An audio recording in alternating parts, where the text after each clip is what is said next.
ஒரு அடர்ந்த காட்டில குட்டி அணியல் ஒன்னு சுறுசுறுப்பா மரங்களுக்கு இடையே ஓடிக்கிட்டு இருந்தது.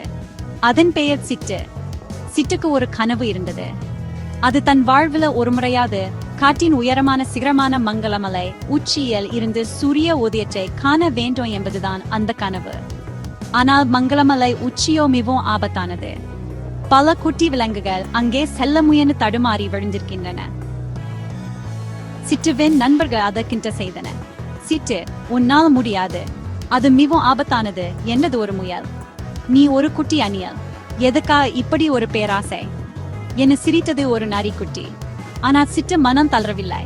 அதன் பாட்டி எப்போதும் சொல்வதென்று முயற்சி திருவினையாக்கும் என்ன. வேத் சிட்டு ஒவ்வொரு நாளும் மலை ஏற பயிற்சி செய்தது. முதலில் அது குட்டி குட்டி மரங்களில் ஏறி கீழே குதித்து மீண்டும் ஏறியது. பலமுறை கால்கள் வழுக்கி விழுந்தது.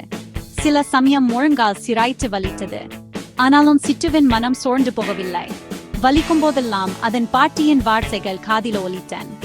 அது ஒரு படி மேலேறியது, ஒரு கிளை தாவி பிடித்தது. ஒரு நாள் சிட்டு மங்களமலையின் அடிவாரத்தை அடைந்தது. அதன் இதயம் படபடுத்தது. அது உயரமான பாறைகளை பார்த்தது. கூர்மையான கக்க நிறந்த பாதையை கண்டது. ஆனால் சிட்டு பயப்படவில்லை. மெதுவா நிதானமாக அது பாறைகளை தாவி ஏறியது. சிறிய பிளவுகளில் தன் நகங்களை பதிச்சு ஒவ்வொரு அடியாக முன்னேறியது. காற்று பலமா வீசியது. கடைசியா சூரியன் அஸ்தமிக்க தொடங்கியதும் சிட்டு மங்களமலையின் உச்சியை அடைந்தது. அது கண்ட காட்சி அதன் கண்களை அகலப்படுத்தியது. ஆரஞ்சு மற்றும் ஊதா நிறத்தில் வானம் மாறிக்கிட்டிருந்தது. அந்த அழகிய காட்சியை முதன்முறையா இவ்வளவு உயரத்தில இருந்து பார்த்தது. மறுநாள் காலை முதல் சூரிய கதிர்கள் வானில தோன்றின. சிட்டுமலை உச்சியில நின்று அந்த அற்புத காட்சியை கண்டது. அதன் நண்பர்கள் கீழே இருந்து சிட்டுவை பார்த்து ஆச்சரியப்பட்டான்.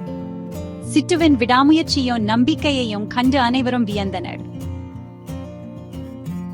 சிட்டு தன் கனவை அடைந்தது மட்டுமல்லாமல் முயற்சி திருவினையாக்கும் என்பதற்கு ஒரு சிறந்த எடுத்துக்காட்டாகவும் மாறியது.